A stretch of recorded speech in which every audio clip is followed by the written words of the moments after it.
In round number 2 of Funny Car, Chuck Etchells and Cruz Pendragon. Everybody had trouble getting a hold of the racetrack. Both these cars did, and Etchells' match race experience paid off. 590 wasn't pretty, but it was a win. Indeed it was, and I tell you, all the heat and oil on the racetrack had turned it into a skating rink. Peggy Fleming would have a hard time getting down.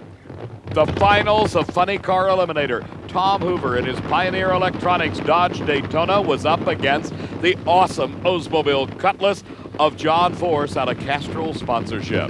You know, everybody roots for the Hooves, as Force calls it.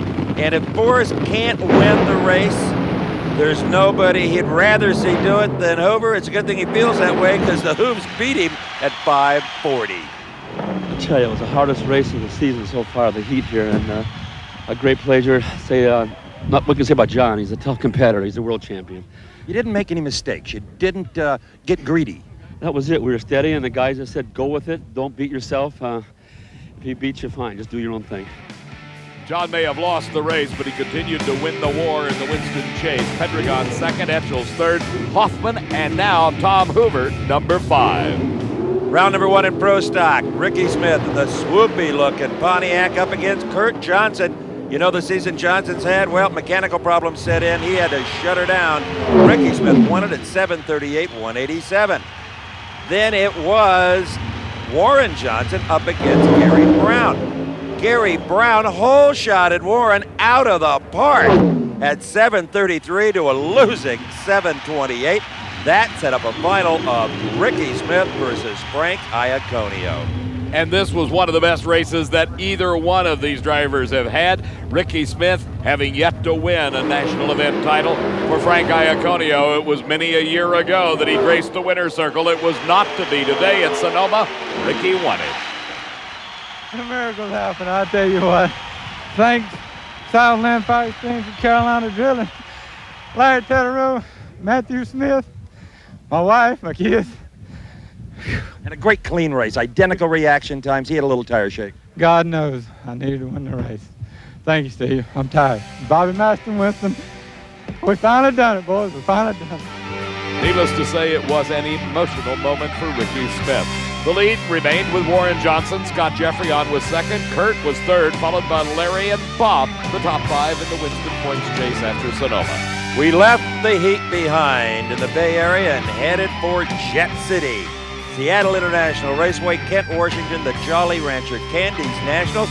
And in Pro Stock, the semifinal round, the Johnsons got together earlier than they had before. It was KJ and WJ.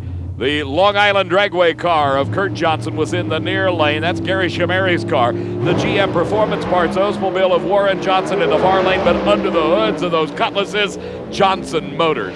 Warren Johnson horsepower. And what Warren feared the most happened in Seattle. The kid hole-shot at him and beat him with a slower lapse time, a 17 to a 15. Pro Stock final then, Kurt Johnson versus the Cowboy Mark Powick, looking to make it 2 wins in 93. The Summit Racing Oldsmobile of Powick came into the final round as a strong contender, but the youth of Kurt Johnson prevailed at the starting line. He got the advantage, and he also had the performance advantage by 300ths, a 7:15 to a losing 7:18.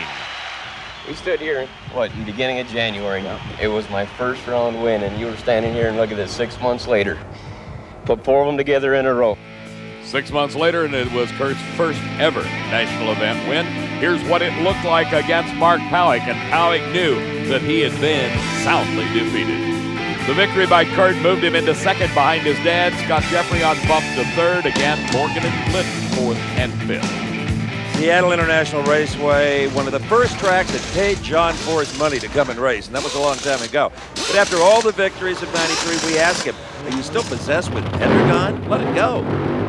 Not a chance. He broke my back last year. He broke the bank book, and this year I'm going to ruin his life. Because I've had enough of being a nice guy. He ruined mine, and I'm going to do my best to ruin his life, because if I don't, it's going to ruin mine. I think we could dub John Force the Ruinator. Ooh, that's good. This late in the show. All right, but it was Pendragon and Force in the final round. Look at Pendragon go. Look at Force go by to win number 8 at a 5:17. He was right with you to 1,000 feet. I didn't have a clue, but kid does a great job, and I told Coyle, I'm going to cheat you on your ET and everything because I got to try to put a light. I don't know what really happened, but I'll tell you one thing, championship or not or whatever's going to happen, I'm really proud of this team. I love Austin Coyle and Bernie Federley. These guys give me a muscle race car. That's all I ever asked for, and it's just a great feeling. If you've noticed one thing, no fires, no problems with Force this year.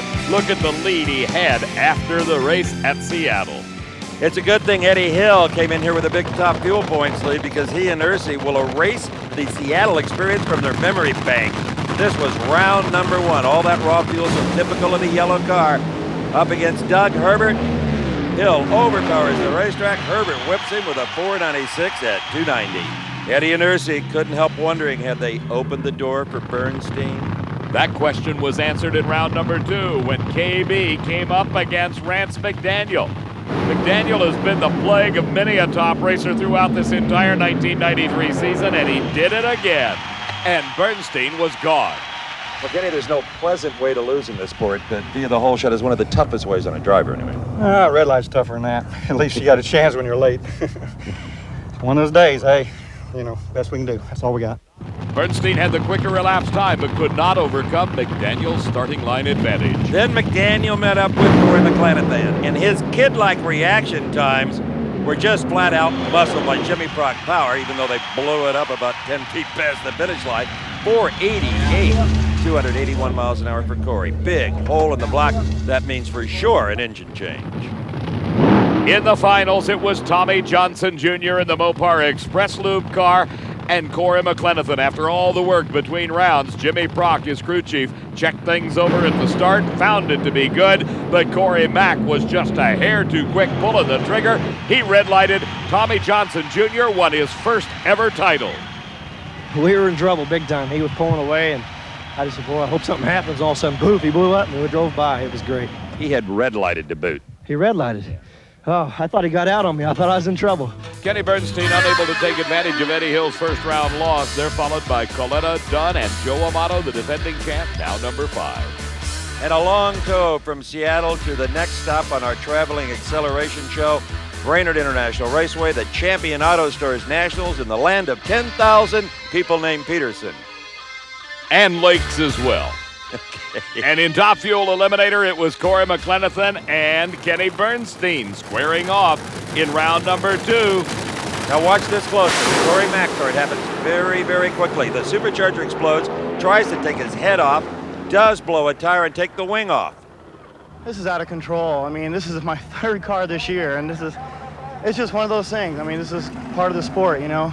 And you see him wreck like this all the time, and this time without a scratch, you know, I'm fine. It's just one of those things, and it costs a lot of money. Corey Mack thought they were all done. He underestimated Jimmy Prock. He got it fixed, but they were beaten in the semifinals by Eddie Hill, and in the final, it was Eddie Hill to go up against Tommy Johnson Jr., Johnson's 2nd final in a row. As Fuzzy Carter looked on, Eddie Hill brought his Pennzoil dragster to the starting line. We watched from the Mopar Express Lube car of Tommy Johnson Jr. as Eddie Hill won it. 5:07 at 291 miles an hour. Not the kind of performances we had seen from Eddie earlier in the year. In Funny Car Eliminator, semifinal round, Chuck Etchels and John Force. Sweet revenge for Etchels as Force smokes the tires. Etchels 5:22, 285 miles an hour to head for the finals. As a quick check by Tim Richards, the crew chief for Chuck Etchels, pronounced everything A-OK.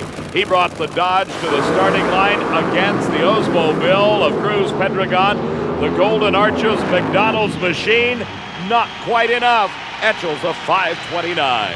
First of all, I really got to thank Kendall. Without them, we wouldn't be here. Our deal ran out in May when Nobody Beats the Wiz. Our longtime sponsor, Super Winch. I also want to dedicate this to Maynard Yanks. He started the year. This is what he wanted. This is what he was working towards. And I don't want anybody to forget about Stephen Yanks' educational fund. Etchels won that one on a hole shot. Larry Morgan was hoping to do the same in pro stock competition. As Scott Jeffrey on in the Dodge went through his burnout procedures, we went along for the ride. Larry Morgan and Jeffrey on stage. Great reaction times by both drivers, nearly identical performance. Went to Morgan and the win, 7:26 to a losing 7:28. In the other half of the Final Four, Warren Johnson and Kurt